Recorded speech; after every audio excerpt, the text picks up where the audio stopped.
Welcome to Welcome to Talking Wrestling with Pondwater Dave. My name is Justin Davis. As always, I am joined by the First Lady of the Art Anderson Fan Club, Miss Amy Vaughn, and by the man who counted Ric Flair's last 3 count, Mr. Super Dave Miller. Pondwater Dave, what's up, everyone? How y'all doing tonight? Glad to be here. Excited for our show. Our guest will be with us shortly. Can't wait to have him on. It's just a thrilling week. I've rewatched the match.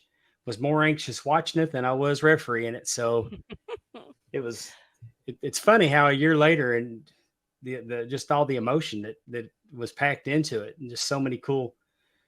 Just watching it back last night, things post match that I had forgotten came back to me that I see, because like I even did a fist bump with Rick when he came back down the ramp and started fist bumping everybody. I didn't even remember that because I was concerned for him. So, there you go. Awesome. I like how you have a Ric Flair shirt on, don't you? Is that what you have on? And then, of course, Justin has. But hey, Justin has Jarrett, and I got the 4 Horsemen.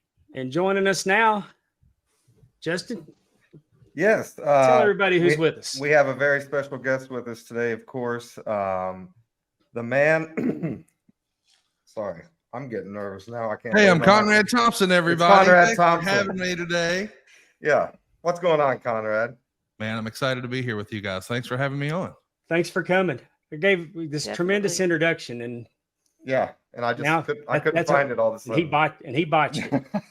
Well, you know what? We all live and learn. Thank you guys for blocking off some time for me today. I appreciate it. No, thank you for blocking off some time for us, because we know you're busy and we appreciate your time. Definitely. Thank you. Yeah, of course. Listen, it's an honor to be on the Pondwater Show. It's my first time on the Pondwater Show in a long time. Well, I didn't. Hey, don't let it be your last.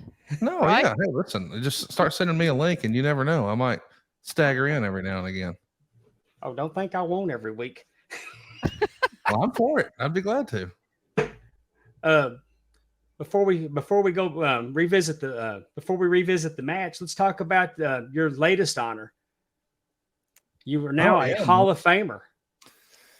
Yeah, it's pretty crazy to say out loud, isn't it? Like Tragos Luthez Hall of Fame.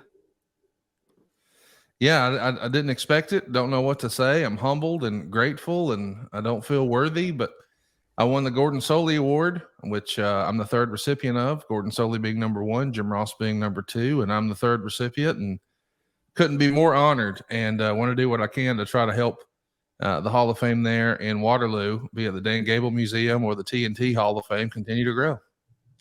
It's tremendous. I mean, I can't think of anybody that deserves it more, honestly. I mean, you've been doing podcasts for 7 years. Everything you've touched in the wrestling business has turned to gold. You leave it better than you found it in every venture that you do. So, even though you're 7 years into it, I can't think of anybody that would be more deserving of it.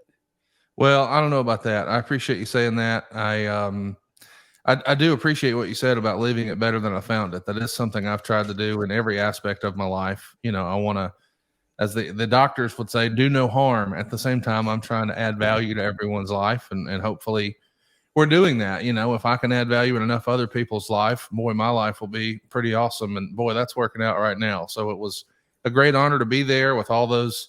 I mean, I went in the Hall of Fame with freaking Haku. How cool is that? Like, that shouldn't be. The little kid in me, if you told him, hey, one day you're going to grow up and get paid to talk about wrestling, and Brother Love's going to be one of your best friends, and you're going to marry Ric Flair's daughter, man, that'd be pretty damn roll tide. And a cherry on top is, wait, I'm going in the Wrestling Hall of Fame? I'm the Forrest Gump of wrestling, Dave. It continues. Well, I mean, look at it. You brought Bruce to prominence. I mean, all you did was get him to do what he does and put him out there, and he's back where he wanted to be. Tony Schiavone, who was done, look at him. He's on 3 times a week now. Eric Bischoff's got a job with WWE and been back, and he's all over the place. Then you took a little indie referee that never been more in front of more than 700 people and put him in front of 7,000. So, and millions worldwide.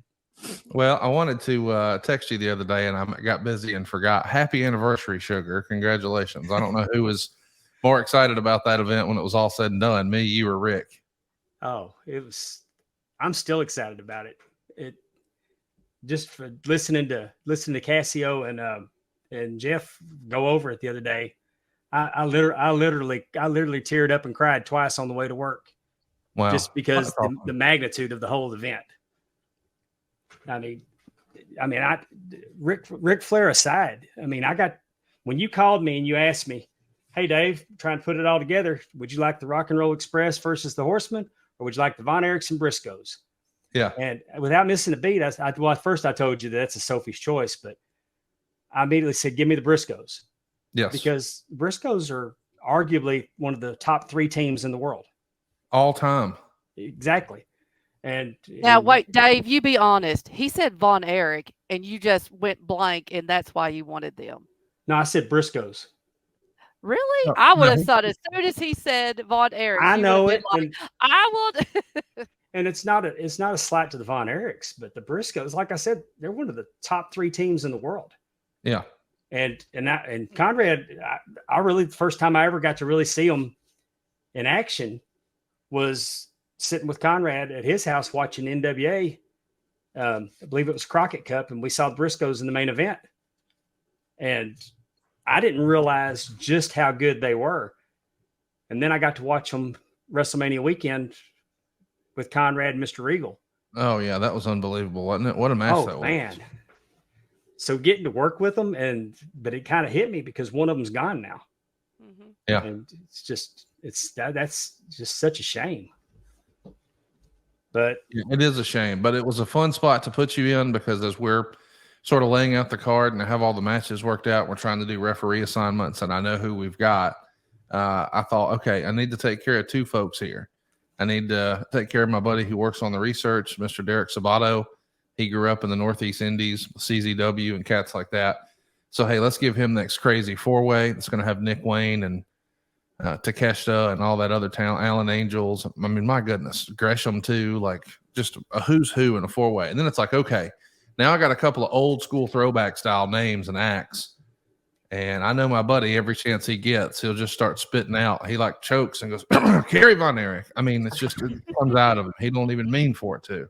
So if you got a Von Erich match on there, and you've also got, really the heart of Crockett Promotions was the Rock and Roll Express versus the Horsemen, and to be out there on a show like that, probably the last ever Jim Crockett Promotions show. Hey, let's let Dave pick, and he picked, and I was glad to have him there. Did it surprise you? Not really. I mean, I would have probably picked. Our group chat is so obsessed with Crockett that I kind of thought, okay, it'll be this or the Von Erichs because of the Von Erichs. But to your point, you didn't say Von Erichs. You said the Briscoes. I don't think that was a wrong choice. But the best part of the weekend for me was the morning I asked you to do what you now have 8x10s for. And all along, but before we had the idea, before I had Rick even committed, I was telling some of our friends in the group chat, hey, here's what I'm working on. And I'm not going to tell him beforehand because I know he'd just be a miserable sumbitch. But the morning of, I'm going to ask him. So I knew all the way back then, before I even had the deal on paper, hey, I want to do this for Dave. And see, I would have just assumed that it was that you were going to get Tommy Young for it or try to get Charles Robinson for it. Well, don't get me wrong. I would have loved to have had Charles. He's under contract for WWE. We did want Tommy, but my plan all along was there's going to have to be a guitar shot in there because if you're going to have Jeff Jarrett, you got to use a guitar. So I knew there'd be a ref bump. So let's put a recognizable ref in there and then let's bump him. And so when Tommy Young wasn't able to do it, and I really thought if we do it with Tommy, it'd have to be early in the match, which wouldn't have worked out. So when it became, hey, you know what? Let's get the most high-profile referee. How many main events has this guy done at WrestleMania? Let's add as much star power in there as we can. I mean, I think Mike Chiodo should be in every Wrestling Hall of Fame. So, hey, here's an opportunity to have, the guy who did Hogan Rock in there for Flair's last match. That's pretty cool. And then it was, okay, now we got to bump him and get Dave in there. And he was cool with it. He was excited to be there. It was a great opportunity for all involved. And it was funny because you set me down, and I was like, and I knew that there was travel issues. So I thought when we sat down, the Von Erichs got stuck. I mean, the Von Erichs showed up to the building like during the show. Yeah, I'm thinking that when he sits me down, I'm thinking man, the Von Erichs aren't going to make it. Yeah. So I'm already in panic mode. So then he uses the word bump. And so I'm thinking, I'm getting bumped.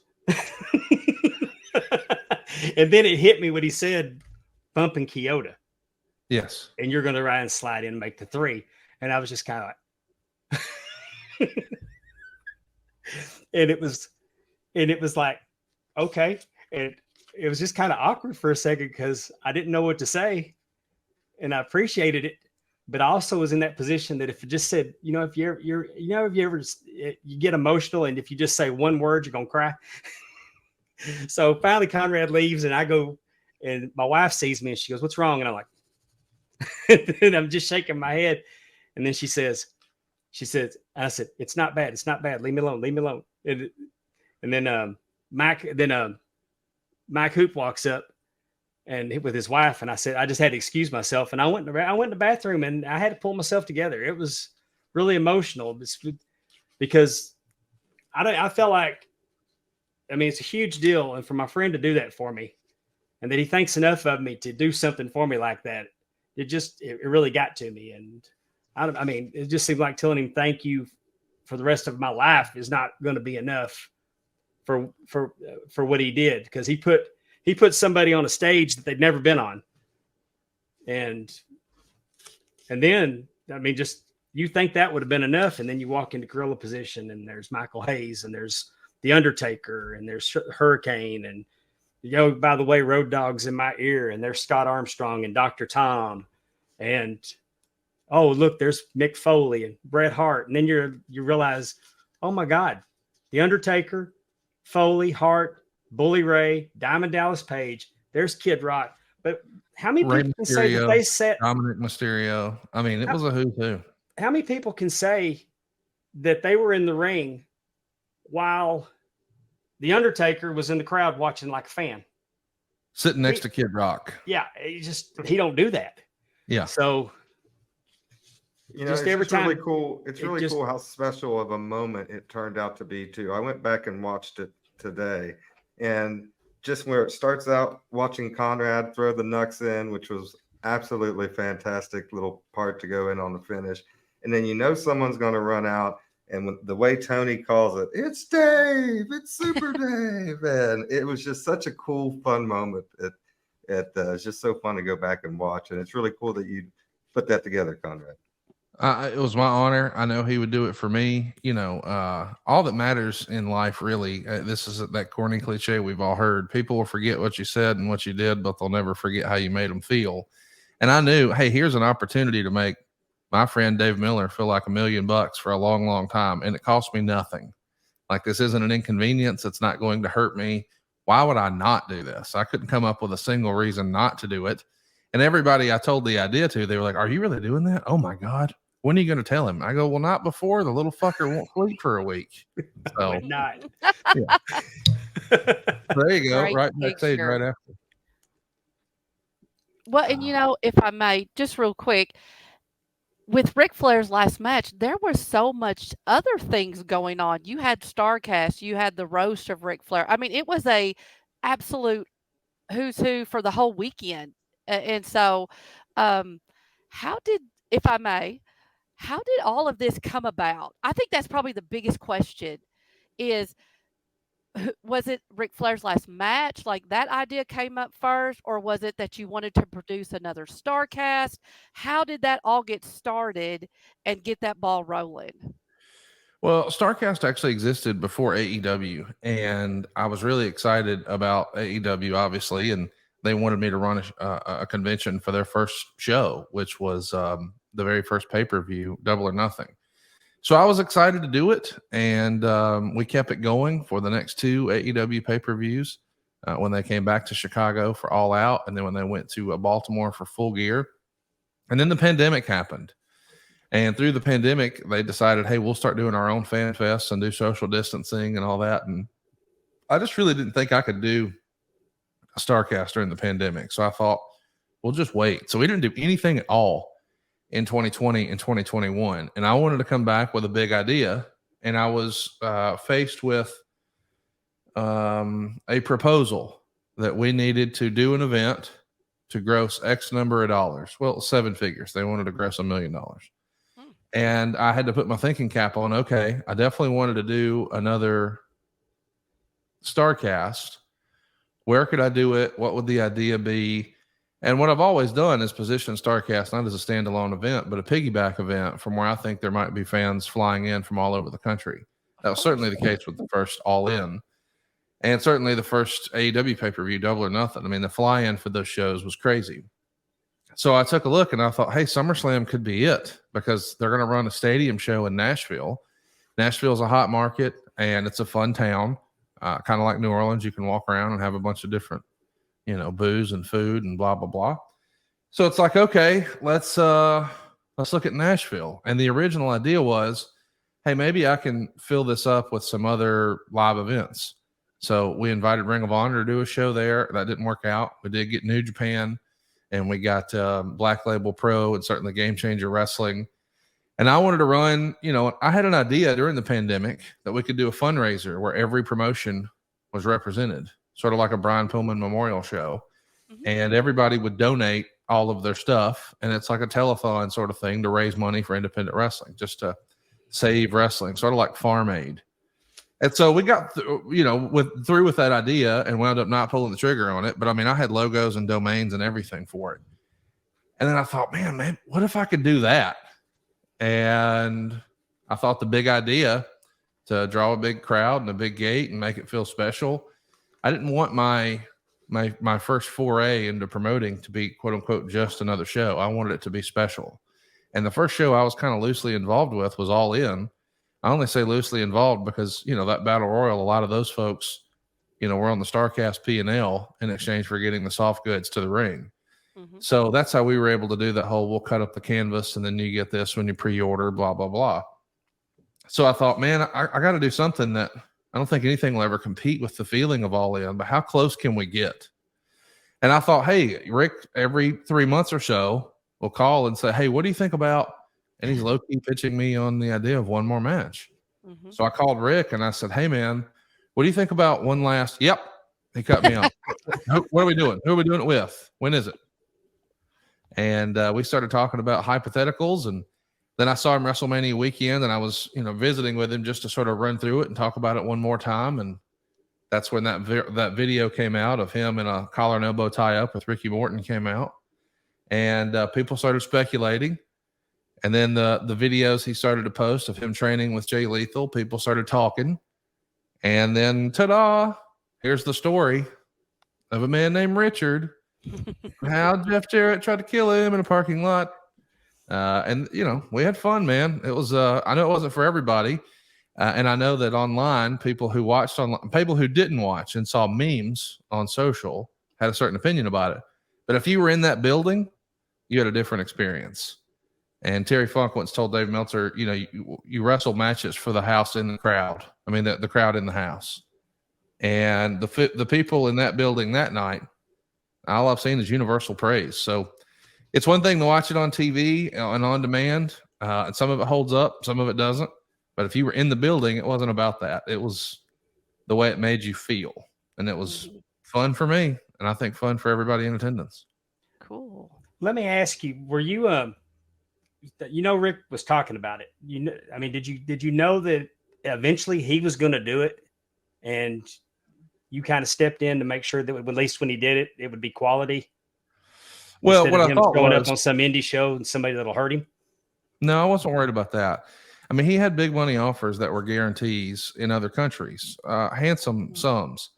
I'll say it. He had $100,000 offers multiple times. But I told Rick, I said, the move is own part of the promotion, like participate. Don't just be a paid employee, participate. So now, Rick was a partner in that event. So if you came to StarCast, Ric Flair made money. If you came to the roast, Ric Flair made money. If you got a Bully Ray meet and greet, Ric Flair made money. If you bought a ticket to the show, Ric Flair made money. If you bought a pay-per-view, Ric Flair made money. If you bought an action figure or a StarCast hat or a Ric Flair's Last Match shirt, Ric Flair made money. He was a partner in every piece of it. And now because of that, he's part owner of the footage. And the footage of Ric Flair's Last Match is pretty doggone valuable. He's never owned that before. And he had never really thought about that sort of thing. I mean, he did very, very well. He said the number on a podcast once. I'm not going to repeat it, but he did very, very well. But he will continue to do well. I mean, that footage will hold value. Like somebody is going to have a purpose for Ric Flair's Last Match footage one day. And when that day comes, Ric Flair or his estate will do well. That's awesome. One of the things that you mentioned, or Dave was talking about, how in the gorilla position, how you had all these different people, from Dr. Tom to Scott Armstrong and different things like that. They weren't just spectators; they were producing. I mean, you had a lot of people backstage too that were involved in the booking and the producing, and agents and that kind of stuff. Is that correct? Yeah, that's right. So Scott Armstrong was on the team, as was Dr. Tom and Scott Demore and Road Dogg and Wolfie D. And I mean, there were a lot of talent who were helping us out. Sin Bodie was there. Bully Ray agented that Battle Royal match. Yeah, I mean, it was a professionally ran production. We did a WWE style run sheet. So we had entrances and exit times. And then when the Impact crew came in, they formatted it like Impact. So I have both versions of that. It was super fun, man. I mean, we had an all-star cast putting the show together. And we were lucky enough and fortunate enough to have guys like Hurricane and Michael Hayes and Ray and Dominic Mysterio and Bret Hart and Mick Foley and Undertaker all stop by. Hard to beat. Let me ask you, was it always your goal to mix? I mean, I know you said you had that idea in the pandemic, but do you think that I don't know how easy it was for you to get these promotions to work together, but is it safe to assume that they did it for the love of Rick? Yeah, everybody did it out of respect for Rick. I don't think anybody, I mean, the greatest trick I thought we were able to pull off was finding a way to get Jeff Jarrett there. I mean, Jeff at the time was on the SummerSlam card the night before, and he's a vice president of WWE, tagging up with a guy who's under contract to Ring of Honor, wrestling a guy who wrestles for AEW and Ric Flair. So you had all these different promotions that shouldn't be in the same ring, and yeah, the only way that would have been possible was ever out of deference to Rick. No one was going to be the promotion on record as saying, no, we won't support the Ric Flair show. See, because I don't know if everybody knows this or not, but sometimes at wrestling conventions, take like WrestleCade, you'll have WWE contracted superstars that'll show up to do autographs, but they have to put them in a different room. They can't even be in the same room with the wrestling ring. That's right. Really? So it's a big deal to get them all to work together. And was it hard to come up with finishes? I mean, was there a lot of politicking on finishes? No. I mean, most of it we just knew going in. I mean, it's easy for people to say, yeah, that this was negotiated or that was negotiated. None of that's real. I mean, most of the time we just knew going in, well, hey, they can't lose. So like in the Briscoe match, respectfully, the Von Erichs weren't under contract to a television promotion. I know they'd been working with MLW, and I hope they get an opportunity to be more mainstream, as I think they're all moving to Texas now. But the Briscoes were television talent, or Ring of Honor talent, and you knew they would been main eventing pay-per-views for AEW. So it wouldn't have made sense for me to go ask, hey, can you put these guys over, knowing that there's no way necessarily they're going to get a return match on AEW. So we didn't even broach that subject. We just tried to apply some common sense. The only thing that was negotiated and discussed and argued, after I just said it wasn't, is the main event. Rick wanted to lose. And we were like, that we're not doing that. That's not what we're doing. And he was adamant, and ultimately, me and Jeff and Jay and everybody else was like, dude, we're not doing that. And that was it. What was his reasoning for? I mean, I know he's in the wrestling business. I think that's a big thing about giving. why did he want to lose that match? What was The his the thinking? time-honored tradition of wrestling is you lose on your way out, and if this really is his Mhm. last match, it does him no good to win. Mm. But we would argue it does the fans no good for you to lose. Right. And he would also argue it's not believable that I at 70 whatever years old would be able to beat up either of these guys. Right. And that's when we came up with what if they were brass knuckles? Hmm. Like, we had to be able to offset the obvious of, logically, could this elderly person beat an active wrestler right now? Probably not. Right. Right. Okay, so how do we suspend our disbelief and make that make sense logically? Let's use the brass knuckles. I mean, putting the match together, the only thing that he really bowed up on was not looking like Superman. He even said, I'm 73 years old. I'm going to look like I'm 73 years old. I appreciate what Jay Lethal and Jeff Jarrett are doing for me. Yes. And that's really the only time Rick bowed up and stood his ground. And then Jeff Jarrett got his pad of paper and took over and just controlled the whole room. It was a beautiful thing. Well, what was fun is, if you recall, and I know that people, in hindsight, had lots of questions, as well they should. I understood it. But you were in the room when we're laying out the match, and sure enough, out of his own mouth, Rick goes, "Then I'm going to go in the corner and play dead." And we were like, "Huh?" He goes, "I'm supposed to be exhausted." We're like, "Yeah, but you've been doing cardio 2 hours a day for 6 months." "Yeah, but I'm old, so they're going to beat me up, and then I'm just going to go to the corner and sell. I'm going to be blown up and dead and bleeding and left laying, and then here comes Andrade to just tear everybody up." And that's what we did. One of the really fun things in that match that I really loved, I think we saw for the first and last time your lovely wife Megan get involved in professional wrestling, which I think she famously doesn't like to do or get involved much with it at all. So how much fun did she have with that? Did she enjoy the experience of actually getting in the action a little bit there? She plays it off like she doesn't like it and doesn't care and blah, blah, blah. But it was fun because we're just north of Nashville in a gym, a warehouse, a wrestling school. But it's just a giant garage with a couple of wrestling rings. And so we're all hanging out, and sort of they did the whole match. And then that's when, we all had the conversation, "Hey, we'd like to see some physicality with y'all." And we had probably talked about that separately, but now it's the first time Karen and Megan are together, sort of talking through it. And Karen said something like, "Hey, listen, we're not really the professionals in that regard, so let's not work it. Just hit me for real." And Megan had a vape. It's one of my favorite Megan stories of all time. She goes, "That won't be a problem." Matter of fact, like, "Oh, just hit you in the face for real? That won't be a problem." It was so Megan. I loved it so much. But when she said it, it put a chill in the air.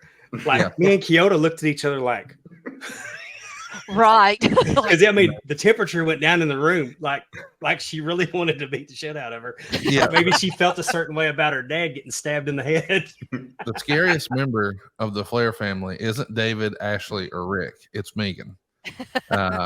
She's the boss over there for sure. Yeah, it was. I'll never forget that either. Well, I have another question. So Rick has worn some absolute gorgeous robes. And so my question is, was he the one to decide that the major theme of the color theme was going to be purple and white?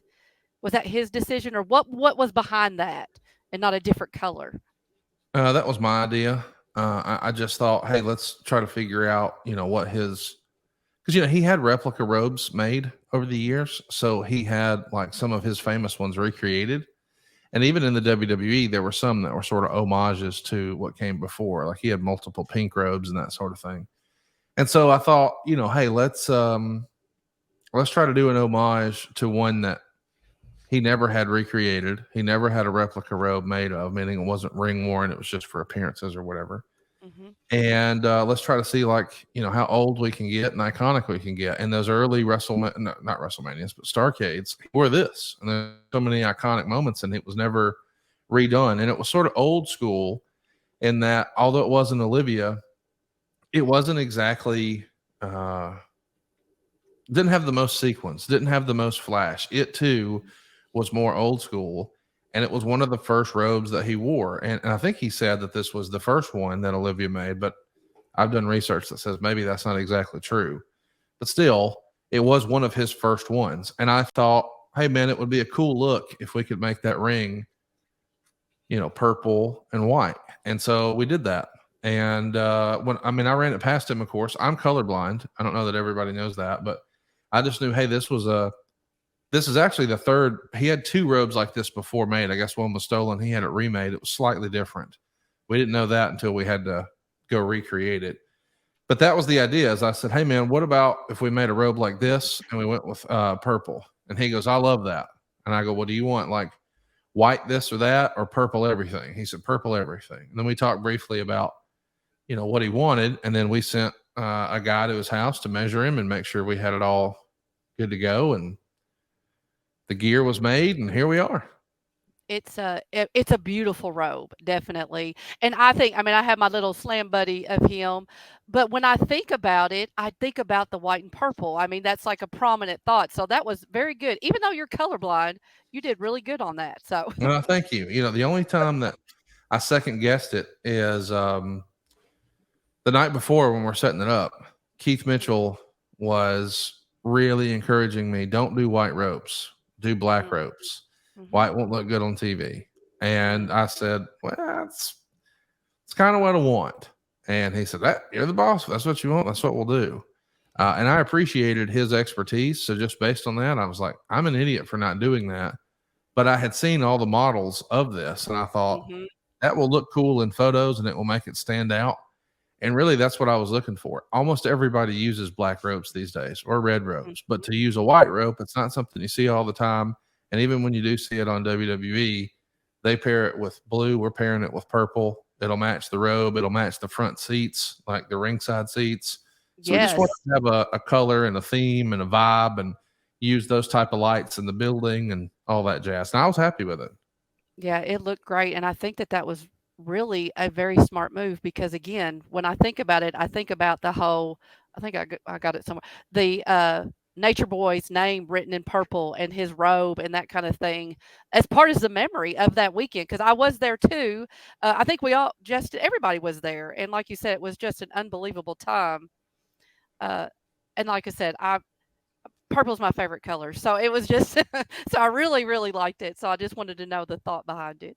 Well, thanks for coming. I appreciate your support. We don't always count on a big female contingent at our events. So knowing that I can always count on you to be there and support means a lot. I appreciate it. That's right. Thank you. Thank you very much. I like being the unicorn of the wrestling. Well, you are, and I appreciate it. Was women. We're the unicorns. I want to circle back to the beginning of the show with the Bunkhouse Battle Royal, Conrad. Now, I know that we did that in memory of our friend Mark, who unfortunately passed away. Was Mance Warner like immediately the plan for that? Yeah, absolutely. I did that match knowing that I was going to, I created it for Mance to win. I wanted a way to feature all the talent I couldn't get on the show. I wanted to have a way to bring back another JCP-ism, the Bunkhouse Stampede. I wanted to have a bronze trophy boot and a belt buckle. And we did all that. And I thought, hey, this would be cool if this became a thing. Mance could then take this on some other shows and defend it, and maybe wear that belt and use it as a weapon, that buckle. And as y'all know, boots. So what we did is we tried to find Austin Hall boots, and that's a pair of Austin Hall boots. And just so you know, folks who are listening, he used to make a lot of boots for a lot of the guys in the territory, like Dustin Rhodes, like Dusty Rhodes, like Barry Windham. And so he was just a famous boot maker. So we've got those pull tabs on the side. Those are Austin Hall cowboy boots, not wrestling boots, but cowboy boots. And we took it to our local trophy shop, the pair, and had them engraved. And on that pull tab that is iconic for Austin Hall boots, there's an engraving there that said in for Mark Nilsson. And we gave the other boot, the match of the one that Mance Warner still has to this day, to Mark's well, widow, I guess is the word you'd call to describe our friend Allison. And it was a cool moment for us and our group chat to be able to share that with her. But all along, I knew I wanted to have a brass boot. I want to get Mance over. I want to dedicate it to Mark. So I don't need one trophy boot. I need two. And we were proud to do it. And obviously, the main event was special and important. But I would argue that for our group chat, the Battle Royal was more important. And I'm glad to say we had Mance Warner at our show. And at the next AEW TV, they booked him to take on Jon Moxley a few days later. And they even mentioned and shouted out, not any other match on the card, but the Bunkhouse Stampede in honor of Mark Nielsen was the only show mentioned on national, or the only match mentioned on national TV. So we had other great talent in there like Commander and a bunch of other cool cats and cool spots and cool moments, but none was maybe cooler than giving Allison that boot before the show even started, maybe 2 days before. And did it as a GCW invasion, which made it even cooler, getting an invasion to the. Yeah, I mean, we were strategic in not announcing any GCW talent, and it looked like we were all inclusive, and we included every other promotion that we could think of, but GCW. And then, at the GCW pay-per-view, we have Nick Gage come out and trash talk me, and now he's going to lead an invasion. I mean, it was kind of fun for what it was, a little old school, if you will. Definitely. Was there anything? Oh, I'm sorry, Go Dave. ahead, Amy. No, I was just going to say quickly, is there anything that you would have liked to have done different? Or, obviously in hindsight, I'm sure you all sat down after it was over and just kind of talked about what worked, maybe what didn't, what you wish now that you learned we'll do this next time. Was there anything that off the top of your head that you can think of, I'm going to do it different if I ever do this again? Yeah, I mean, as soon as those events finish, I make pages of notes while it's fresh on my mind. Because on the heels of something like this, I never think about what went well. I just think about everything that we could have done better. And it allows me to sort of move on, just to put it on paper. Like, I won't forget it. Because I feel like sometimes I beat myself up about it. If I don't do that, like, man, I got to remember to not blank again, whatever blank is. But just writing it down sometimes makes it a little more palatable for me. I mean, the biggest misstep in the whole deal was underestimating from the beginning what the appetite would be. I mean, we sold out the fairgrounds in like an hour, something like that. Right. I forget, but it wasn't substantial. And then I thought, okay, the move is I need to move, but now I've got mixed messaging because everybody and their brother's reporting that it's sold out. And I just went from a medium expense to a jumbo expense. I mean, it was $80,000 in rigging. So to say that differently, to hang the shit from the ceiling was $80,000. I mean, that's what it was. And so those things just got out of hand in a hurry. And had I started with that in mind, I would have been more profitable. It wouldn't have been an uphill battle to sell. Because as we're promoting, we're actively seeing, oh man, too bad I missed tickets. They're sold out now. I would have loved to have come. And then when we're like, oh no, we moved. The tickets are on sale now. Well, now it's too close. I wouldn't be able to afford the airfare or take off work now or whatever. So that was the biggest misstep. I just underestimated. I mean, listen, I'm used to running a small business. And we have people sitting on top of each other before we get a bigger office. I'm not a if you build it, they will come type of guy from an overhead perspective. I don't get a house payment and hope I grow into it. I got to know day one I can handle this. And so I thought, no matter what happens, I can handle the fairgrounds. Right. But it didn't seem like it was possible to even do that. So once it sold out, I couldn't even immediately move. AEW had a hold on the building, as did WWE. They were all in line. So they had to clear those holds. And because they were going to do tryouts from WWE over there. And I guess once upon a time, AEW had a hold on it for something else. But either way, they had to clear both of them. So there was a big, downtime where I legitimately was sold out for weeks. So that in hindsight, that would have been better. But outside of that, it was my first event. You don't know what you don't know. I would have handled a handful of little logistical things differently. But as far as creative, we had a bunch of different ideas that didn't wind up happening. The only one I thought did happen, and I just found out like 2 months ago, it didn't happen, is I thought that we had a story we were doing in the 4 Horsemen Rock and Roll Express match. We had Nick Aldis on commentary, and my idea was maybe there becomes a circumstance where Nick sees one of the kids, as he would call them on commentary, Brock and Brian Pillman Jr., doing something incorrectly. Like he would criticize it, see it again, criticize it again, and then take the headsets off and just like storm down to ringside. And maybe we leave Tony and David Crockett talking like, man, what's gotten into him? What's going on with that? Why has he got such a vested interest in those two kids? And then at some point, it looks like Kerry is going to sneak a win, or Ricky is, and Nick Aldis takes his shoe off like J.J. Dillon, cracks one of them in the head. The kid hits the spine buster. Brock does. Boom. Everybody wins. But then you see all those guys climbing the ring, including a now suited and booted with a vest and tie and everything else, Nick Aldis. And you see Arn Anderson, and they're all raising each other's hands, and Arn Anderson just looks and counts like 1, 2, 3, and then counts himself, and then just shrugs and looks at the camera, and everybody raises their arms. Don't hold up 4 fingers. Don't acknowledge it. But I thought, man, maybe this could get some attention for AEW or some other promotion to put Brock and Brian together as a tag team, let Arn manage for them, and then maybe make it like a trios. So Arn would sort of slide into, of course, he's Arn Anderson, but he slides into the JJ role. And you got Nick there in a suit. And I thought, man, there's 3 out of 4. They've got a natural built storyline about who is the 4th member and where could this go. But we would never acknowledge anything. But I just thought a shoe being used in a finish, that feels like JCP. Heels cheating to win, that feels like JCP. Arn getting in the ring and counting, and one of those guys is all suited up like somebody else used to be on his last show. I just thought, man, that could really work. So we laid it out, and I thought that's what it was going to be. And then I guess day of, I mean, who am I to tell, Arn Anderson, my God. I don't know exactly what changed, but I know that it's Arn's match. I mean, who else do you get to agent that match? Am I going to tell Sin Bodie or Bully Ray, go tell Arn what y'all should do? Come on. Right.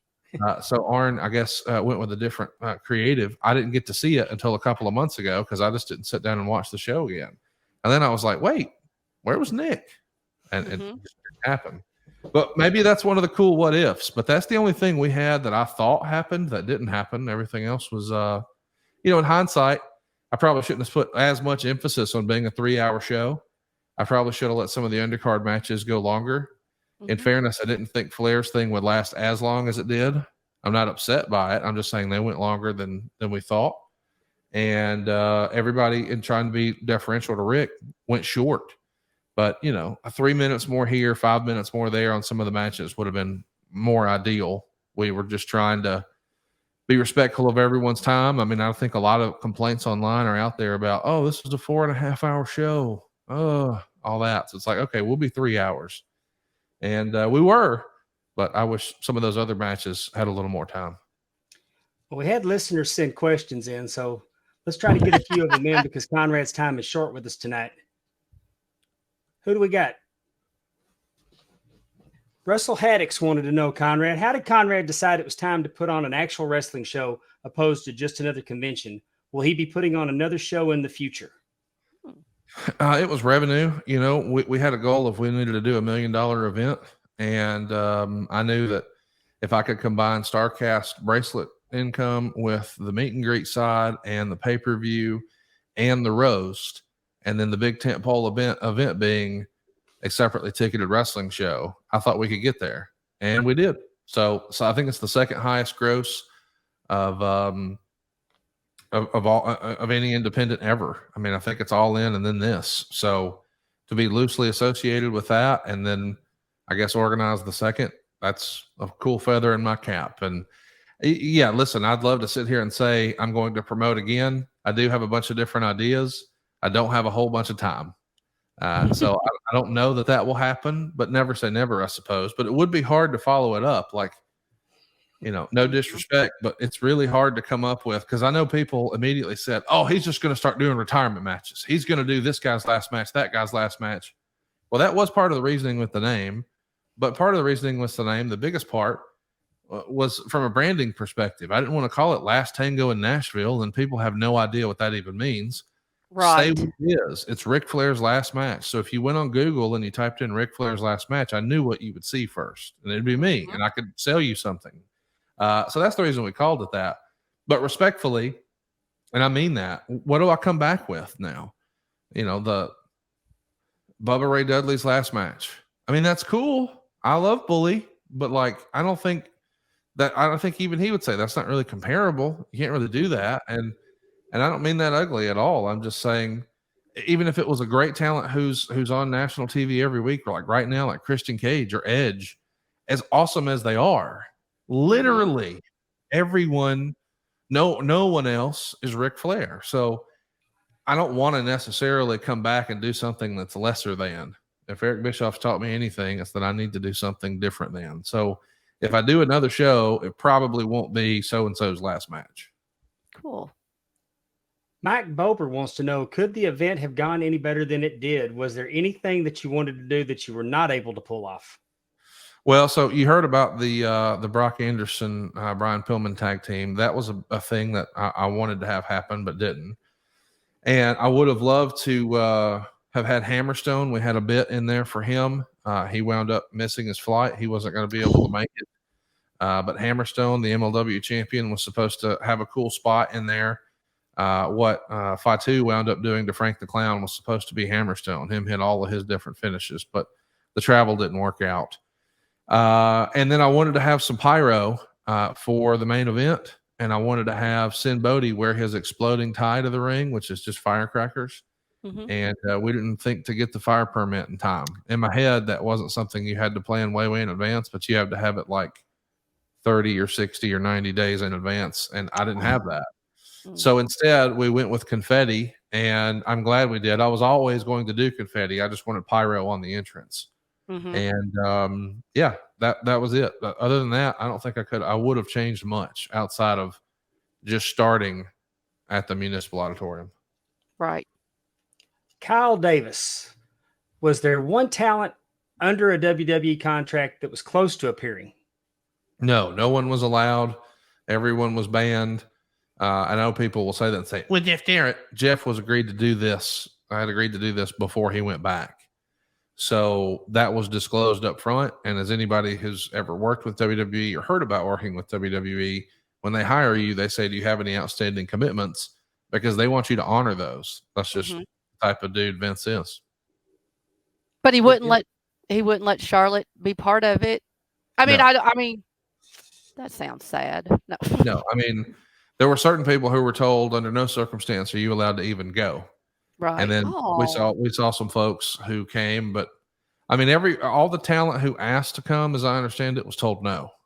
But you could see not everybody asked and went with forgiveness rather than permission.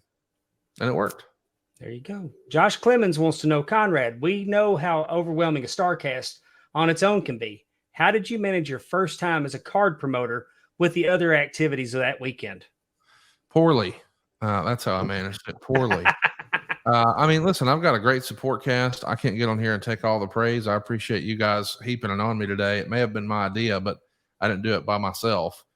Steve K and Maureen Tracy and Dave Silva and Chris McDonald and Josh Odom and Mike Dawkins and Scott Hyatt. I mean, my entire group chat, and I guess that's part of the reason, this podcast even exists. Certainly it is some of mine and even StarCast. They were there to support in droves. So just knowing I can count on people and I don't have to worry about it. That's what it is. I didn't do that in the first one because I didn't know any better. But I thought I was delegating stuff, but I didn't know what I didn't know. And now I know a little better. So now we've got a much bigger team and a much more. I mean, I used to sit at my computer 12 hours a day and do StarCast and then do mortgages for 8 hours a day and sleep 4 hours. And I don't have to do that anymore. We've got a great team now. And, we're just learning from doing. So delegating and just deciding I'll sleep next month. That's how I did it. There you go. He's got a great team, and Conrad doesn't micromanage. He's got great people, and he lets them do their job. He trusts them to do their job. And if it all goes to hell, that's when he'll step in and fix it. Yes. John Lopez, any stories that you can share about the after party at Tootsie's, specifically anything about Kid Rock? No, because I didn't go. I stayed at the arena a lot longer than everybody else did. I was one of the last to leave there, and then I went straight to my Airbnb and took my shoes off and made a big drink and turned on the AC wide open and just said, I can't believe it's fucking over. We did it. Like a star cast is overwhelming, and then a show is even more overwhelming. But now you've got somebody who's in their head and shook up and nervous and anxious and fearful. I mean, Rick was a crazy person that weekend. And it's not like he's quote unquote just a talent. This is my wife's dad. This is my father-in-law. So to have to manage all of that, on the one hand, looking out for him, on the other hand, trying to be a promoter who's promised fans certain things, and then he's got all the anxiety in the world, it's tough. So when it was over, I was excited to go to my Airbnb and just not have to do anything. I was finally off. Nobody needed to call or had to call, and something's an emergency. At this point, we can figure it all out Monday. So it was really nice just to, I mean, it was, I didn't sleep a lot that week, but when it was done, what a great feeling. But I did hear the next morning all kinds of shenanigans. I can't confirm or deny, though. I wasn't there. Ben Jones from Down Under. Conrad, when you were a kid growing up as a wrestling fan, did you ever fantasy book an event? And if so, how did that look? Was it a dream come true for you that you were able to put together this show? It was absolutely a dream come true. It was a great honor. I don't know that I'll ever live up to it in the following act, so I'm almost hesitant to say, let's just leave it where it is. I'm sure I booked fantasy stuff as a kid with action figures when I was a little kid. I'm sure I had a full card of this guy versus that guy and all that jazz. Maybe in 97 at my peak fandom when I was 15, turning 16, I would have thought about things like, hey, what if Rob Van Dam wrestled Shawn Michaels? That'd be pretty awesome. And so sometimes maybe in that era, me and my friends would ride around and think about dream matches. Like if we were building a card, you could do this guy and that guy. But I mean, I never had like a vision for one day I'd like to put together this match. And even this main event, I mean, I knew I wanted to do Ric Flair's last match, and I knew that he didn't want to just do a match. He wanted to do a story. And I thought, okay, well, how do we get people interested in this? The documentary idea came about. And then we just sort of backed in, taking a look at the pieces. Hey, you know, if we just move this over there and we move this over here, we got a pretty cool story here. And when I pitched it to Jeff, I thought, you know, me being a rookie and having never done any of this, I was going to get my ass eat alive, and he would tell me why this was terrible and a stupid idea, because he's that kind of friend. He would tell me in a respectful way, that sucks. But here's how you know if Jeff Jarrett's ever going to tell you bad news or that something sucks. He'll say either respectfully or candidly. If he hits you candidly, comma, he's about to shit on you or something or someone. And if he's going to say respectfully, he's telling you in Southern terms, bless your heart, you're a dumbass. So I've seen that look. I was ready to get one of those, and I didn't. He goes, that's really fucking good. Can you write that down and send that over to me? So he didn't say fucking, I did though. And so then I sent it over to him, and he liked it. And so then he said, has Rick signed off on this? I said, no, I wanted you to shit on it first. He goes, I think it's really good. And so I sent it to Rick, and he liked it too. So it was like, okay, I guess this is it. And I sent it to a few other people, but that's all I can share probably. Adam Jefferson. On an episode of Zip Code Bros, I discussed real Jeff Jarrett masterfully handling the room when putting together the match. Can we get any more info on that backstage moment? Well, they had worked the match out and actually had the match done 3 times. They had 3 practices. So they all knew the match forwards and backwards and were good to go. But then, you know, Rick was in his head. So he wanted to get everybody in the room with the referee and everybody and talk through it. The trouble was Andrade and Charlotte were late to the building. So when they finally got there, it was a high pressure situation because Rick had been waiting for a while and Jeff was sort of nervous because Rick was nervous. And then they started laying out the match, and Charlotte had her opinions and expressed them. And eventually, you know, there was discussion about maybe changing a few things, and eventually they got it figured out. But yeah, I think, you know, Rick said, hey, just talk me through it. And then Jay starts talking and Manny starts talking, and they would make suggestions and they would run it past Jeff and Rick, and then it was finalized. Okay, here's what we're doing. So they ran through it one more time once the debate was over and make sure everybody was on the same page. And then everybody went to their respective rooms and started getting ready. All right. There another one? That's all of them. Yay. Well, all right. We did it, guys. Conrad, we can't thank you enough for joining us tonight. We hope you'll come back again. There's Man, so I'll be much. glad to I mean, be I back. I could talk to you for hours. I mean, especially just from what just from what I've heard you do this week. I could probably spend another hour with you just picking your brain, especially with this new Kevin Sullivan show. Well, It's man, fantastic. thank you very much. We're having a good time with it. I hope you guys will continue to support it. I think the world of Mr. Sullivan and hope that he continues to have a bunch of success with us, because I'm having a blast just picking his brain and sitting under his learning tree. But thanks for having me on. I'd be glad to come back anytime. And, I hope we're talking about Ric Flair's last match again in 4 years for the 5-year anniversary, because, look at what Killer Cross went on to do. I mean, Karrion Kross was on TV almost right away, and now Commander just the other day wrestled Chris Jericho, and it's pretty crazy. And I can't wait to see, like Nick Wayne, we had him a year early. It's craziness, and I hope that that show continues to grow in legend in the years to come. And I appreciate all that you did to make it special, Pondwater. Well, I appreciate it. That show stood on its own without the main event. I think so. I mean, my wife said that she was ready for more wrestling before the main event started. She was upset that there wasn't more. That's how good it was. Yes. Well, I appreciate her saying that. I felt the same way. I really enjoyed the undercard, and I hope to get to do something like that again someday soon. I've just got to have the right idea. Well, thank you for your time tonight, Conrad. I love you, brother. Hey, love you guys too. Thank y'all for having me very much. And Justin, I'm looking forward to seeing you in September. I'll see you then. I won't step on your intro next time. I thought you were struggling. Yeah, stay off my intro, Conrad. Damn. Hey, I will say that at least you motivated him. We're on the 39th episode, and last night for the first time he ever wanted to do a sound check. So thank you for lighting a fire under his ass. Well, thank you guys very much. I appreciate the opportunity. Thank you for stopping Thank you, by. Conrad. Absolutely. See y'all. Bye-bye. Mr. Conrad Thompson. How great was that, everybody? That was so great. I love hearing all that The dude is one of my best backstory friends. stuff. The dude was one of my best friends, and I'm getting ready to press play, and I'm shaking like a dog trying to pass a peach seed.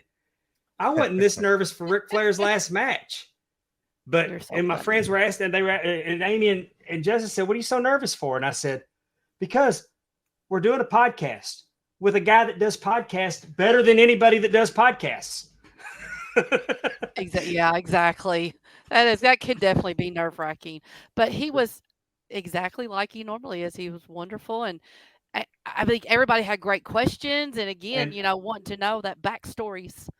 And I apologize to the live audience. I wanted to get to your questions. I felt like I owed it to the people that posted their questions online to get those in first. Unfortunately, we couldn't keep Conrad longer tonight, but I promise you that I'll get him back again. I've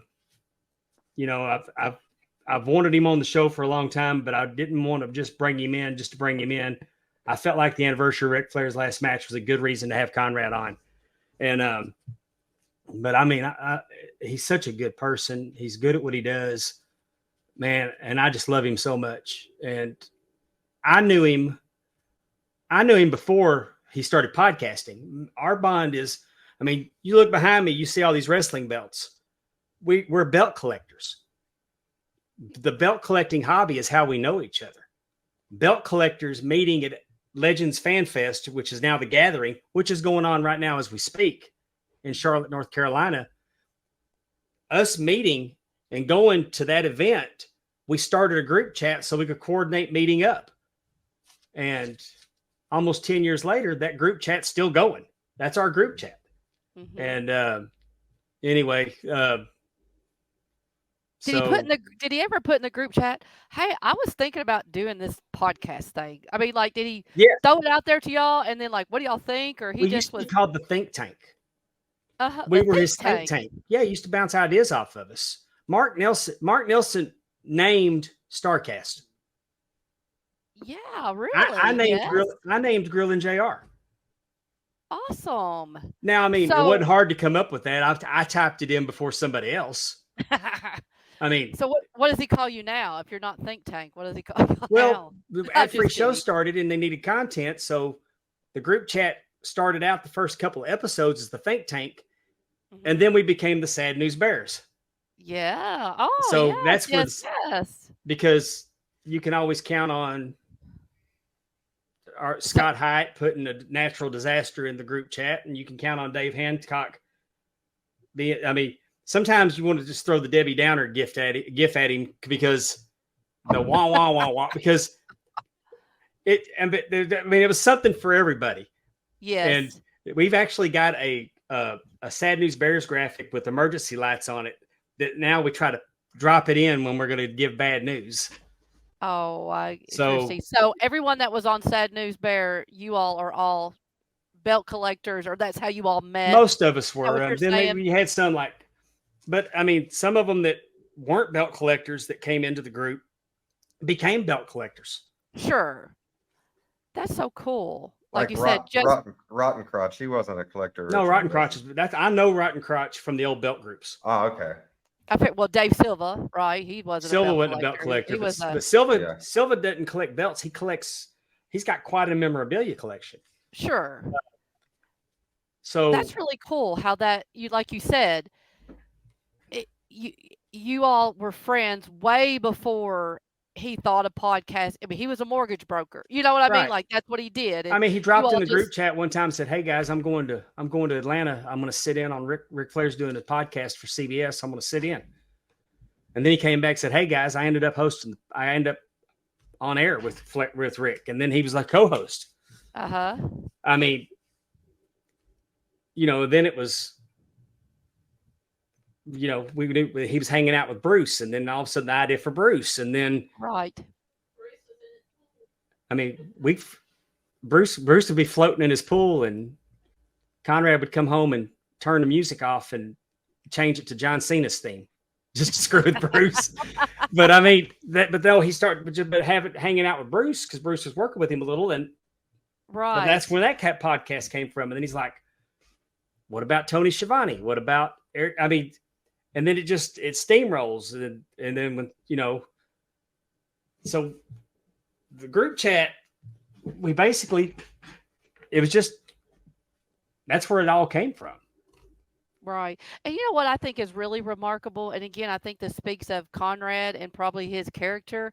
You all are still his friends. You know what I mean? I mean, like, and a lot of you all, again, he thought specifically of you as his friend to be in the last match. And, some of the other people that he named, I know Mike Dawkins is one. I just heard him talk about.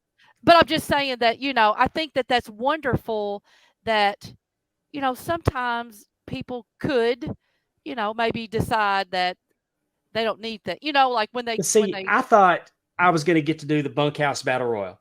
Sure. And I gave the boot to Manser because of Mark. Right. Which, that's another highlight. That moment means as much to me as the counting to 3 for Rick moment. Right. Believe it or not. But just getting to do that. And we love Mance. Yeah. I mean, sometimes you'll hear Conrad tell Tony, "Man, Rebel's really over in the group chat." Well, Mance Warner's really over in the group chat too. Mm-hmm. I mean, we've been singing Mance's praises for years. Yeah, well, he used to do that show with Lauren, like mansplaining. Yeah. I always thought that was a great show. I mean, longer ago than that. I mean, Sure.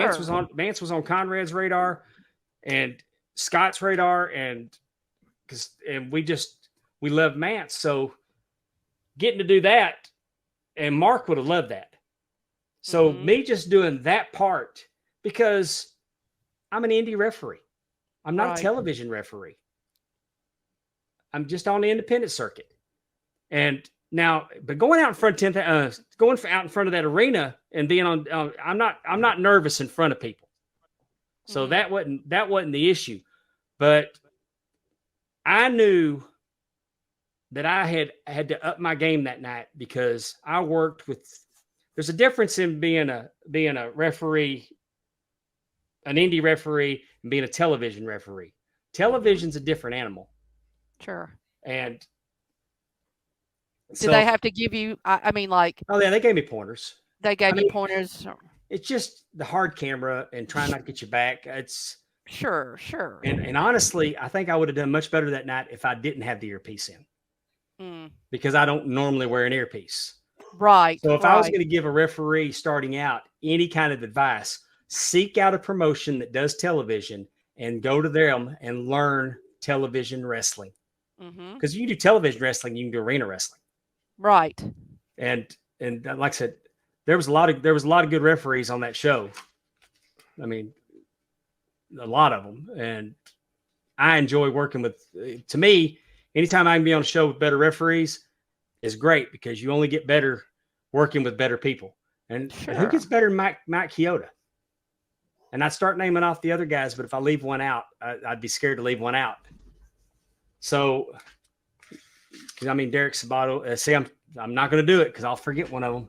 Right. They're all incredible referees. Yes. And they were all supportive of what I was getting to do.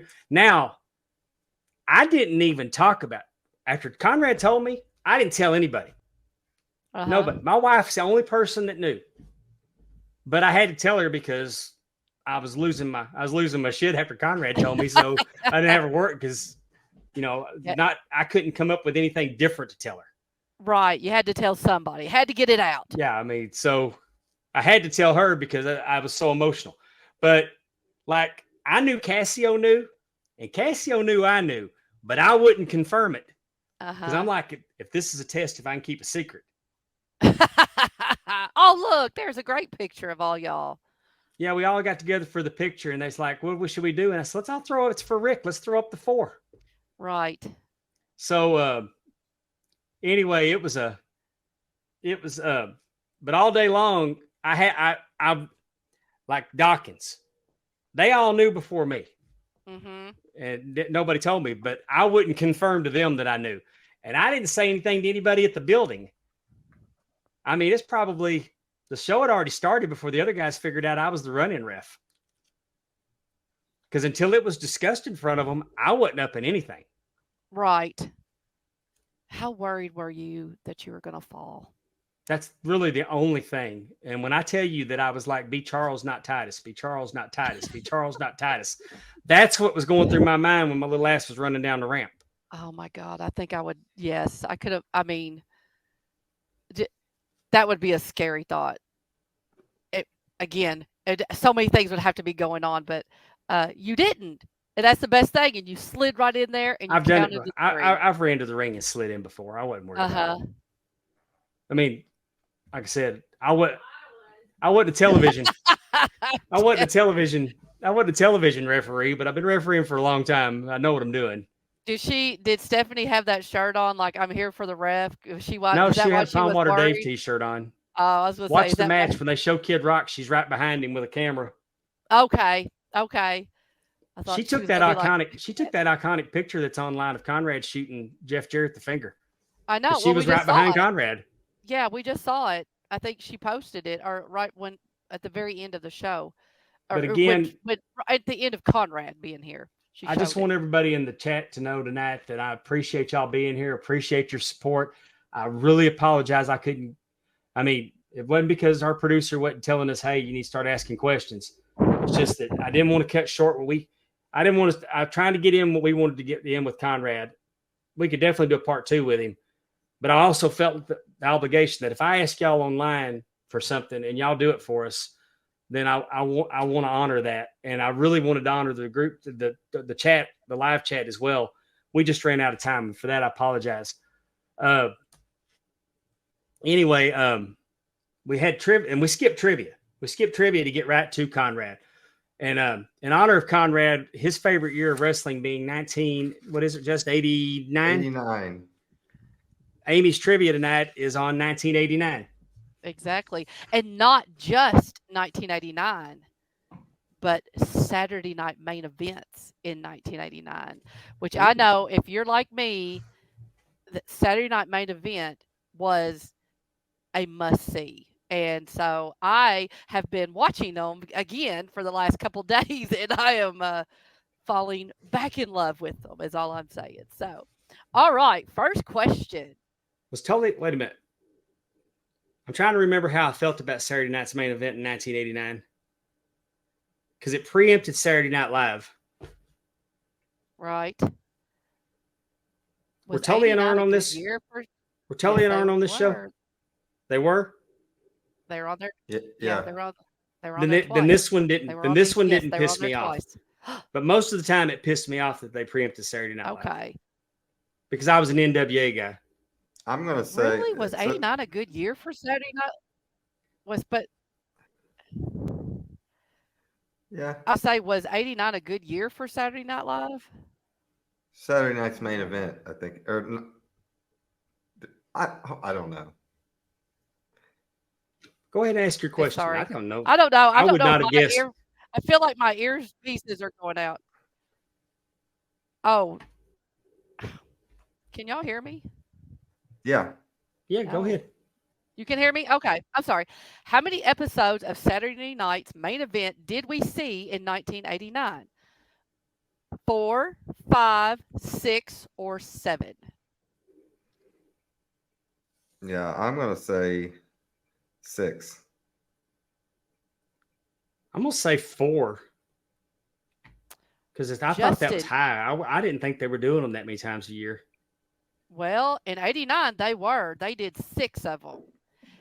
They actually they had 2 main events. So they actually had 8 different shows on mainstream television. So their 6 episodes were January 7th, March 11th, May 27th, July 29th, October 14th, and November 25th. Those were the 6 that they had in 1989. I And at did this not point, realize they did that many. yeah, and at this point, you're still just having really 4, the big 4, the pay-per-views, the WrestleMania, Royal Rumble, SummerSlam, and Survivor Series. This actual year, 1989, it wasn't televised, but they had the King of the Ring. I can't remember. I don't remember. Let me make sure it's not a question. No, I don't remember who won it. I want to say Tito Santana actually won the King of the Ring in 1989. But like I said, it wasn't televised. It was a house show.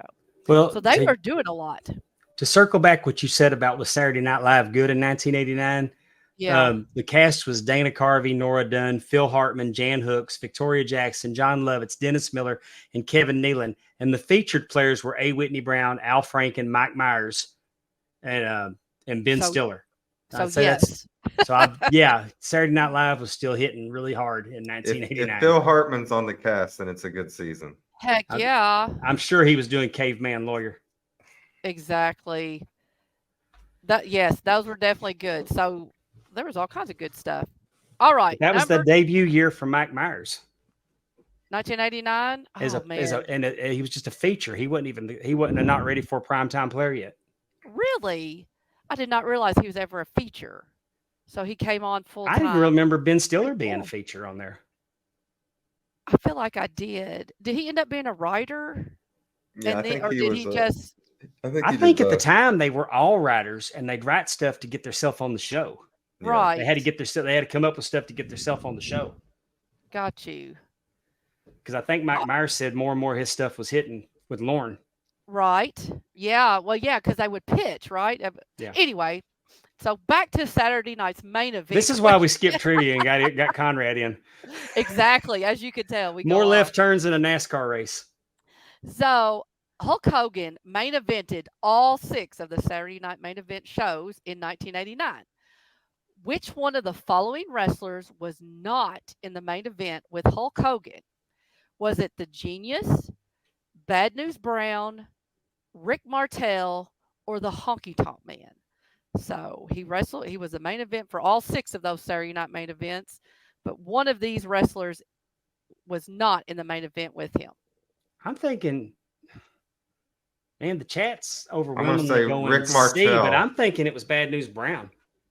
I think he fought Bad News Brown. Martel was my first thought. I'm going C too. Look at Justin. That is correct. It is Rick Martel. He did end up wrestling all these other people. I believe Bad News Brown was the March 11th episode. Okay. Yeah. Only because on that episode is when Miss Elizabeth had to say who she was going to be in the corner of for WrestleMania 5. And she said she wasn't going to be on either one of their corners. So that's why I remember that episode. All right, next question. Who did Hulk Hogan wrestle and defeat in the Big Blue Cage on the May 27th episode of Saturday Night's Main Event? Was it Big Boss Man, Bad News Brown, Akeem, or Big John Studd? Hey, big boss. Hey, man. boss man. Tony Schiavone talks about that match. So they were doing it around the horn. Oh, so yes, you all are all correct. It was the Big Boss Man in the Big Blue Cage, which I like just because it's iconic, I guess. I don't know. I don't like the Alrighty. big blue cage. I never liked the big blue cage. Why? Because it just doesn't look like a cage, or why? Why don't you like the Big Blue Cage? Because I come from a time when you used a chain link fence and you ran their faces into it. Right. You wanted the real cage. I don't you want wanted big it to steps. be- I don't want it. I mean, the idea is not to escape the cage. So you don't need Right. a rebarb ladder. I gotcha. So I never liked it because WWF cage matches all sucked because you trying to escape. JB says Pondy's got heat with blue cages. Hey, if you're a hero, you win. You don't run. No, that's very true. I just meant I was a little kid. Again. When I was a little kid, I mean, y'all know I'm not real big anyway. Yeah. But when I was in school, I was really small. Say And what? I had two choices: get my ass kicked or run. So so I guess if I went to WWF, because I could get away from anybody with the ninja quickness, I could have been WWE champion in a cage because I could escape with the best of them. Oh. My Well, my go ahead, finishing I'm move sorry. is tennis shoes. Tennis shoes. You're so silly. All righty. I do agree. Mike Bober put, I hate the escape rule. I do agree with that. That does seem kind of weird that that's the way you would win. So number 4, this is a short answer. Okay.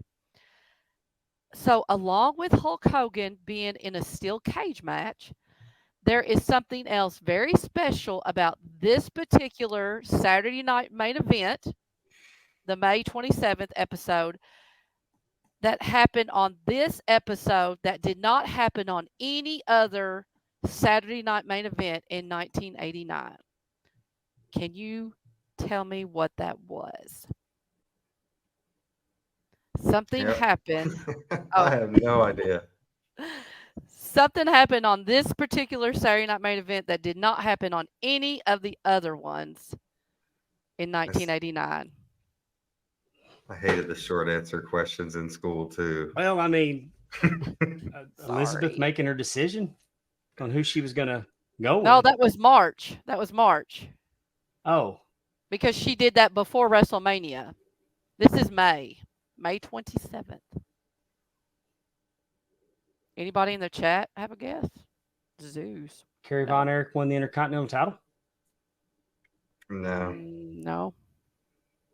I have no clue. What is it? All 3 belts. So you had your heavyweight title belt, your tag team title belts, and your Intercontinental Championship belt. All 3 were defended on this episode. That is not something that was usually done on Saturday Night Main Event. So Was You Kerry might the have had- Intercontinental champion? Did he defend against Mr. Perfect?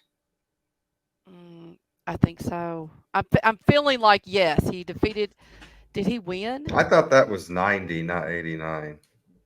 I can't. I feel remember. like Kurt Hennig did wrestle. It might have been later because Flair and Kerry were there at the same time. Darn Yeah. it. Yeah, Uh, World Class hadn't closed down yet. It wasn't 89. Yes. So he wrestled somebody, but I don't remember who. Sorry. So, like I said, typically that did not happen, having championship matches. Even Hogan, when he did win the championship, later in the year, not all his matches were for the title. So I thought that was kind of cool. All right, last question. Out of the 6 matches that Hogan wrestled on Saturday Night Main Event, he only lost 1. Who defeated Hulk Hogan at the Expo Center in Topeka, Kansas on November 25th, 1989? Was it Akeem, the Genius, Ted DiBiase or the Honky Tonk Man? This is Who the has the win? genius. The genius. That is correct. The only one out of all these gentlemen who did wrestle him there that has a win over Hulk Hogan is the genius. It was by count out, but a win's a win, right? So, That's right. right. yay! Like So man we all- says, that's all that matters when you go to the pay window. exactly. Hitting that pay window. Because that's going to bother me now. So thank y'all for doing my trivia. That was fun. I did it, like he said, we did it in honor of Conrad's love of 1989 and Saturday Night Main Event. Who didn't love that, right? I did it for the Conrad. You're so silly. Well, That's does that all I wrap have. us up? Dave, what we got here? We going home, as they say? We're going to take it on home. We've said it all. We've said enough. We've said That's way right. too We gotta- much. Like and subscribe. Please Yep. like and subscribe to our YouTube channel. We're at 107 subscribers. We appreciate every one of you. Hit the Tell little a ring friend. bell thing. Subscribe, leave a 5-star review, do all that good stuff over there. We really had a good time bringing in the Podfather, Conrad Thompson, who, gave us a look into what it was to put together Ric Flair's last match, which, of course, Dave was here for, or there for. And Dave, I watched it again today, and I get goosebumps every time I see Dave running down that ramp and Tony yelling. It really did get me all in the feels again watching it today. So, man, I was anxious last night watching it. I watched it last night, and I wasn't anxious that night. God, I'm not even watching it. There comes a part of the match when my stomach started churning. Really? Yeah, I got really anxious. I had to turn off the Von Erich Briscoe match. Were you afraid you're going to see something that you did wrong or something? Man, I mean, don't know. like what was? I can't explain it. I just got really, really uncomfortable watching the match. It was making me so anxious. And I thought the Von Erich Briscoe match was great. I did nothing. I don't think I made any mistakes in that match. Right. Well, I just meant, is that what you were afraid of? I'm not saying you were making mistakes. I just didn't know. But I didn't feel that way that night. I mean, I had the butterflies. You're always going to get the butterflies before you go through the curtain. When you don't get the butterflies anymore is when you got to quit doing it. But, it's just like a wave hit me of being really, really anxious. And I can't explain it. But, it was a good anxious, I guess. I'm just, and when I saw it and I heard David Crockett and Tony Schiavone are my all-time favorite broadcast crew. And you could all tell, time. You could tell on this show too, Tony he knew he wasn't on like TV. Like he was a little bit looser with his comments and a little more fun on the commentary. And I really enjoyed that part. Man, David Crockett made some really good points too. Like he little subtleties he would point out. And I thought that was a nice touch. Like he said, Jay Lethal's the one that's been wrestling with him. So Jeff Jarrett may know what Jeff may know what Rick can do, but Jay knows what he can't do. Right. So who doesn't love David Crockett? Seriously. Man, I met it came up on it's actually on my Facebook page today. I met David Crockett at the gathering, the NWA Legends in Charlotte. Mm-hmm. He came in and talked to Tony, and then I caught him as he was leaving and got a picture with him. But I told him, I said, man, you and Tony were my favorites. And he looked at me like I was crazy. But he was, because like when Magnum was kissing Baby Doll, he's look at her, she likes it. She likes it, Tony. He didn't have a problem calling the wrestlers on their bullshit. Mm-hmm. It was like a fan being at the podium. And that's what I love about it. It just felt good. It felt good listening to him. And I've always loved Tony. And so when we were down there and after Tony interviewed Rick after the match and we were walking back up the ramp, Tony goes, I can't wait for you to hear the playback. He goes, I gave you the Sting treatment. So as soon as Efren sent me a clip, Efren sent me like a 19-second clip, and I heard Tony go, "It's Super Dave." Man, you could have knocked me over with a feather.